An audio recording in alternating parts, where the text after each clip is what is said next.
Good evening बच्चों। आज हम लोग प्रश्न संग्रह 1.3 के आगे के सवाल मतलब चौथे से हल करेंगे। मगर बच्चों आप लोगों को एक सूचना देनी है कि जब से मैंने सवाल हल करना सिखाया है आप लोगों को, तब से आप लोग वीडियो कम देख रहे हैं। इसका मतलब आप लोग सवाल हल नहीं कर रहे हो। सभी लोग सवाल हल करो और कॉपी बना के उसमें लिखो। और अपना जो भी डाउट रहेगा, जब हमारा स्कूल खुलेगा तो जो डाउट रहेगा वो मैं आपको सॉल्व करके दूंगी। तो चलो हम लोग 1.3 के सवाल नंबर चौथे की तरफ चलते हैं।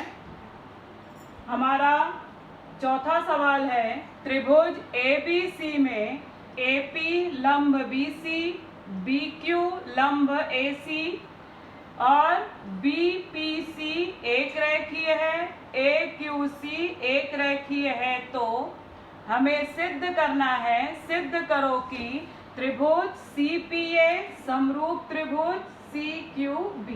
अब हम लोग पहले आकृति से समझ लेते हैं, फिर से त्रिभुज समरूप मतलब कि हमें कोई ना कोई कसौटी लगानी होगी यहाँ पर। और हमें दिया क्या गया है, सबसे पहले आकृति से समझो।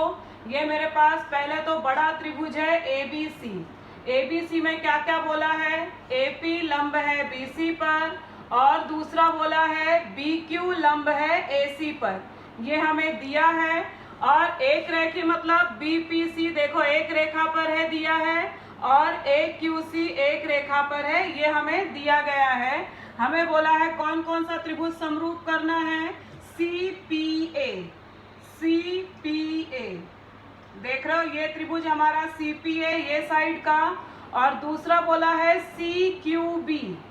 CQB ये दोनों त्रिभुज को हमको समरूप बताना है। फिर से एक बार मैं आपको बता रही हूँ कौन सा त्रिभुज है, CPA ये आपका त्रिभुज है और दूसरा है आपका CQB ये त्रिभुज है।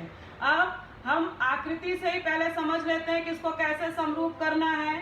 दोनों त्रिभुज में देख लो, पहले हम दो त्रिभुज लेंगे, त्रिभुज APC तथा त्रिभुज CQB में कोण P सर्वांग है, कोण Q के दोनों समकोण है। दूसरा कोण ACP सर्वांग कोण QCB, क्यों दोनों में है। अगर आप ये वाला त्रिभुज लेते हो तो भी कोण C है, अगर आप ये त्रिभुज लेते हो तो भी कोण C है। तो आप इसे या तो सामान्य कोण लिखो या एक ही कोण के भिन्न नाम। तो इसलिए आपका कोको कसौटी से त्रिभुज हो जाएगा समरूप। अब त्रिभुज समरूप हो जाएगा तो हमको यहाँ पर भुजाएं 3 दी गई हैं और एक का मान ज्ञात करना है। तो कौन सी भुजा हमें दी गई है, AP ये वाली भुजा हमें दी गई है लंब। दूसरा हमें दिया गया है BQ, दूसरा लंब दिया है। हमको AC ज्ञात करना है और हमें BC का मान दिया है। तो अगर त्रिभुज समरूप हो गए मेरे कोको कसौटी से, मैं भुजाओं का अनुपात लूंगी, मान डालूंगी, तिर्यक गुणा करूंगी, मुझे अपने आप AC का मान मिल जाएगा। तो वो दिक्कत नहीं है हमारी। तो देखो हम लोग अभी हल करने की तरफ चलते हैं अपना। तो हमने क्या लिया है, देखो त्रिभुज ABC में AP लंब BC और BQ लंब AC ये हमको दिया है। अब आगे हम बढ़ते हैं, जो हमें समरूप करना है उस त्रिभुज में चलते हैं। त्रिभुज CPA तथा त्रिभुज CQB में अब त्रिभुज ले लिया तो मैंने आपको अभी आकृति से बताया, कोण CPA सर्वांग समकोण CQB समकोण है। दूसरा क्या दिया है, कोण ACP सर्वांग समकोण BCQ, C दोनों में बीच में है तो सामान्य कोण या एक ही कोण के भिन्न नाम। तो आगे क्या हो गया, दो कोण सर्वांग सम मिल गए, इसलिए त्रिभुज CPA समरूप त्रिभुज CQB को कसौटी से।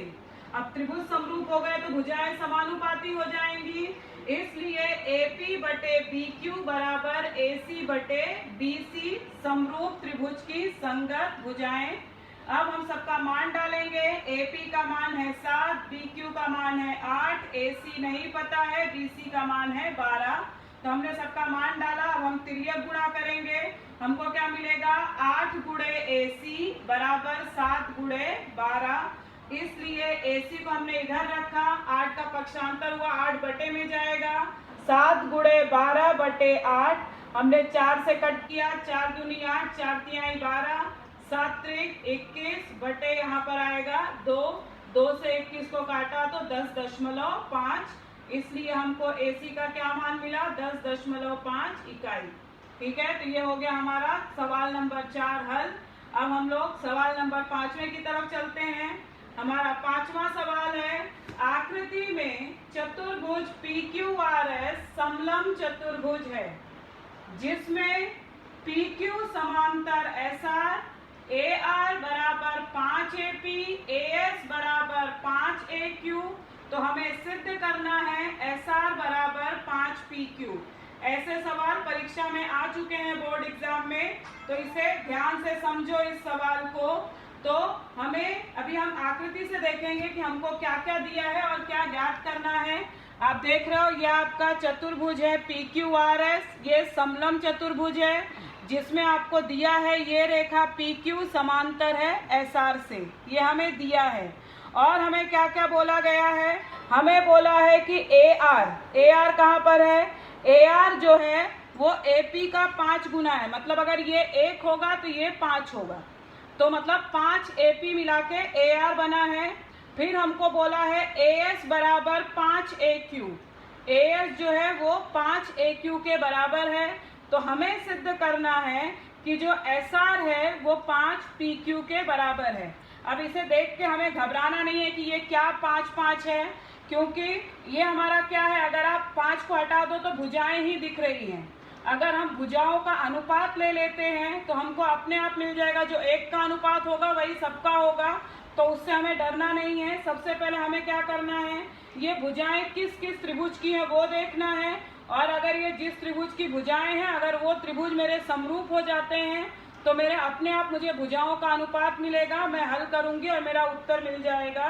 तो सबसे पहले देखो भुजाएं कौन सी हैं, AR, AS, AQ, ये देखो PQ, AQ और ये आपकी AP, ये तीनों इस त्रिभुज की भुजा हो गई। AS, AR और SR ये आपके इस त्रिभुज की भुजा हो गई। इसका मतलब आपको ये दोनों त्रिभुज को अगर समरूप बता दो तो अपने आप आपको भुजाएं समानुपाती मिल जाएंगी। अब ये दोनों त्रिभुज को आप समरूप कैसे बताओगे, अगर हम ये दोनों त्रिभुज लें तो ये वाला कोण सर्वांगसम होगा इससे, शीर्षाभिमुख कोण। दूसरा, ये रेखा समांतर दी गई है इससे, मैं या तो इसको तिर्यक रेखा ले लूं या तो इसको तिर्यक रेखा ले लूं। तो अगर मैंने इसको तिर्यक रेखा लिया तो मेरा ये वाला कोण सर्वांगसम हो जाएगा इससे, एकांतर कोण है, हम 9th में पढ़ चुके हैं। तो ये मेरा कोण इसके साथ सर्वांगसम हो गया, ये कोण इसके साथ शीर्षाभिमुख, को कसौटी से हो जाएंगे त्रिभुज समरूप, फिर उनकी भुजाओं का अनुपात मुझे मिल जाएगा। तो जो 1 का अनुपात होगा वही मेरी सबका होगा। तो चलो हम हल करके देखते हैं इसे कैसे अब हल करना है। तो हमें दत्त में क्या दिया है, मैंने आप लोगों को ये सवाल दत्त साध्य से हल करवाया है। क्यों, क्योंकि जहाँ पे हमको ज़्यादातर सिद्ध करो बोला जाए वहाँ पे दत्त और साध्य का उपयोग करके ही हल करना चाहिए। ज़्यादातर लोग क्या करते हैं कि उसे डायरेक्ट उत्पत्ति या हल करके करते हैं, तो वो ठीक नहीं है क्योंकि इस पे हमारा नंबर होता है। इसलिए मैंने यहाँ पे आपको हल करके एक सवाल दिया है। तो दत्त है हमारा चतुर्भुज PQRS समलंब चतुर्भुज है, ये हमें दिया है, जिसमें PQ समांतर है SR के, AR बराबर 5 AP, AS बराबर 5 AQ, ये हमें दिया है। हमें सिद्ध क्या करना है, साध्य है SR बराबर 5 PQ।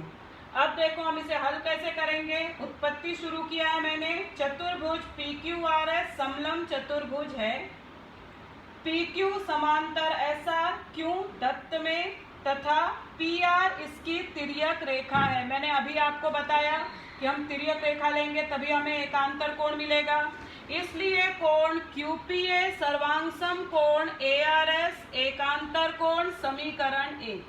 अब हमने हल कर लिया। अब हम जो मैं त्रिभुज आपको दिखा रही थी उस त्रिभुज की तरफ हम चलेंगे।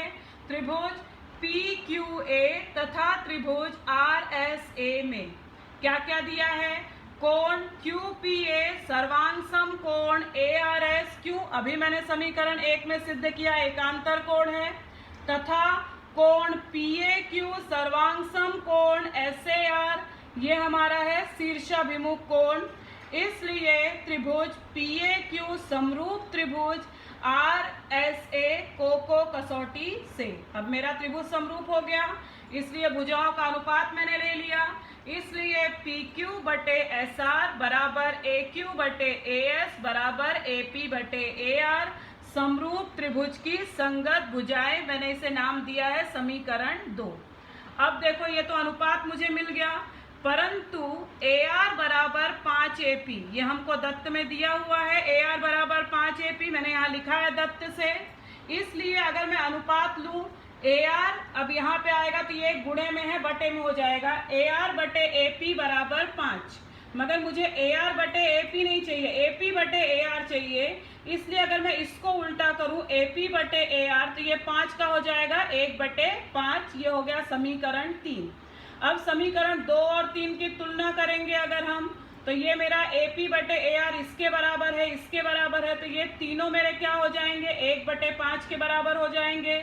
तो मैं लिखी इसीलिए समीकरण 2 और 3 से PQ बटे SR बराबर AS, AQ बटे AS बराबर AP बटे AR बराबर 1 बटे 5। अब मुझे चाहिए क्या सिद्ध करने के लिए, मुझे SR और PQ वाला अनुपात चाहिए, तो मैं इसके साथ इसको बराबर ले लूं। इसलिए PQ बटे SR बराबर 1 बटे 5, मैंने तिर्यक गुणा कर दिया। 5 PQ बराबर 1 SR, इसलिए SR बराबर 5 PQ। यही मुझे चाहिए था और ये मेरा सिद्ध हो गया। कैसे मैंने सिद्ध किया, पहले दो त्रिभुज को समरूप किया, भुजाओं का अनुपात लिया और जो एक का अनुपात था उससे मुझे दूसरे का भी अनुपात मिल गया, तो इससे मेरा आसानी से सिद्ध हो गया। तो ये है मेरा 5वां सवाल। अब हम अपने 6वें सवाल की तरफ बढ़ते हैं। 6वां सवाल मैं आपको होमवर्क दे रही हूँ। क्यों होमवर्क दे रही हूँ, हमारा ये एकदम 5वें जैसा है। तो देखो यहाँ पे क्या दिया है, आकृति में चतुर्भुज ABCD समलंब चतुर्भुज है, जिसमें AB समांतर है DC के, विकर्ण AC और BD एक दूसरे को बिंदु O पर प्रतिच्छेदित करते हैं। यदि AB बराबर 20, DC बराबर 6, OB बराबर 15, तो हमको OD का मान ज्ञात करना है। देखो ये आकृति से मैं आपको एक बार समझा देती हूँ। ये आपका ABCD समलंब चतुर्भुज है, जिसमें CD समांतर है DC के। अब ये भुजाएं कौन कौन सी हैं, AB, CD, OB, OD, मतलब ये दोनों त्रिभुज को आपको समरूप बताना है। जैसे मैंने 5वें में आपको बताया, एकांतर कोण ले लो, शीर्षाभिमुख कोण ले लो, कोको कसौटी से त्रिभुज समरूप हो जाएंगे। भुजाओं का अनुपात आप लेंगे, समरूप त्रिभुज की संगत भुजा, 3 का मान आपको दिया गया है वो डालेंगे, तिर्यक गुणा करेंगे, आपको चौथे का मान मिल जाएगा। तो इस आधार पे आपका 6वां सवाल हल हो जाएगा। तो बच्चों आप लोग ये सवाल हल करने की कोशिश करना। अब अगले वीडियो में मैं आपको इसके आगे का सवाल हल करवाऊंगी। धन्यवाद।